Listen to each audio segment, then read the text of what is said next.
আজকের গন্তব্য বাংলাদেশের অন্যতম রোমাঞ্চকর ঝর্ণা হামহাম জলপ্রপাতে। এটা শুনতে যতটা সহজ, এখানে পৌঁছানো ততটা সহজ নয়। দুর্গম পাহাড়ি পথ, জঙ্গল আর প্রায় কয়েক ঘন্টা হাঁটার পরে আমাদের পৌঁছাতে হবে এই ঝর্ণায়। হামহাম ঝর্ণার লোকেশন আর পুরো যাত্রাটি আপনাদের সাথে শেয়ার করি। তো লেটস গো। হ্যালো এভরিওয়ান, আমি সাইফ। আজকে টাইটেল থেকে বুঝিলেছি আমরা হই যাইমু। ঘুমটা কি ওইটাই দেখি আমার বাড়ির সামনে গাড়ি উবা। গাড়িতে ওঠার পরে কিছুক্ষণ পর আমরা শ্রীমঙ্গল আই। শ্রীমঙ্গলের বানুগাছ রোড, যে রাস্তা দিয়ে এগোলে চোখের সামনে খুলে যায় সবুজ চা বাগানের অপরূপ সৌন্দর্য। রাস্তার দুই পাশে সারি সারি গাছ, বানুগাছ রোডের প্রকৃতি আর শান্ত পরিবেশ এই পথটাকে শ্রীমঙ্গলের অন্যতম ভ্রমণ পথ করে তুলেছে। কথা বলতে বলতে আমরা একটা বাজারের মধ্যে দাঁড়াই, যেখান থেকে চা বিস্কুট খেয়ে আবার রওনা দেই আমাদের গন্তব্যের উদ্দেশ্যে। আমরা এখন এসেছি চাপারাই চা বাগানের গেইটে। ঢুকতেই গেটম্যান আমাদেরকে বলে, তোমরা কোথা থেকে এসেছো? আমরা বললাম শ্রীমঙ্গল থেকে। আমাদেরকে বলে নাম্বার দিতে। আমরা বললাম কেন? তিনি বললেন, আমাদের যদি কোনো ক্ষতি হয় তাহলে এই নাম্বার দিয়ে আমাদেরকে উদ্ধার করা হবে। আমরা নাম্বার দিয়ে চাপারাই চা বাগানের ভিতরে ঢুকে পড়ি। আর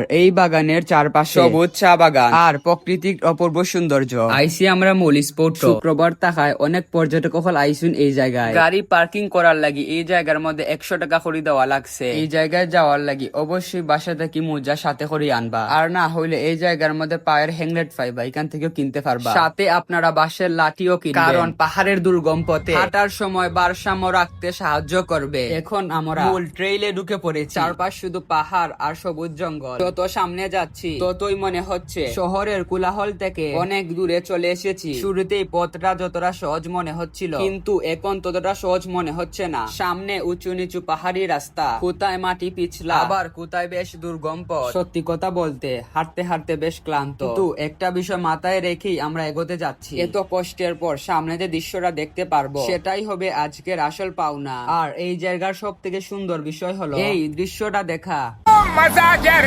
আরো কিছু সময় হাঁটার পরে পাহাড়ের উপরে একটা দোকান পাই। সে জায়গার মধ্যে কিছু সময় রেস্ট নিয়ে আমরা আবার হাঁটা শুরু করি। এই জায়গার মধ্যে বিভিন্ন ধরনের গাছ দেখতে পারবেন, আর আপনারা যদি এই গাছটি চিনে থাকেন তাহলে অবশ্যই কমেন্ট করে জানাবেন। এই জায়গার মধ্যে যাওয়ার জন্য সব থেকে ডেঞ্জার জায়গা হলো এই জায়গা। অবশ্যই এই জায়গা আপনারা দেখে শুনে যাবেন। আবার এই ডেঞ্জার জায়গা দিয়ে আমাদেরকে যেতে হবে, কোথাও পানি কম আবার কোথাও বেশি। অবশেষে এতক্ষণ যে পথটা পাড়ি দিলাম, এত কষ্ট করলাম, সবকিছুর পর অবশেষে আমরা এসে পৌঁছেছি বাংলাদেশের বিখ্যাত হামহাম ঝর্ণার সামনে। সত্যি বলতে সামনে থেকে এই দৃশ্যটা ক্যামেরায় যতটা সুন্দর দেখাচ্ছে, বাস্তবে তার থেকে অনেক বেশি সুন্দর। চারপাশের পাহাড়, সবুজ জঙ্গল আর ঝর্ণার পানির শব্দ, পুরো পরিবেশটাই অসাধারণ। এই মুহূর্তটার জন্য এতক্ষণ কষ্ট করে আসা এখন মনে হচ্ছে পথের সব ক্লান্তি এই ঝর্ণার সামনে এসে সব শেষ হয়ে গেছে। হামহাম আসার আগে একটা কথা জেনে রাখবে, বর্ষাকালে প্রাণীর প্রবাহ অনেক বেশি থাকে, তখন হামহাম ঝর্ণা তার সবচেয়ে সুন্দর ও ভয়ঙ্কর রূপ ধারণ করে। আপনারা যদি প্রকৃতি আর অ্যাডভেঞ্চার পছন্দ করে থাকেন তাহলে হামহাম জলপ্রপাত ঘুরে দেখতে পারেন। তবে আসার আগে এই দুর্গম পথ পাড়ি দেওয়ার জন্য নিজেকে প্রস্তুত করে আসবেন। আর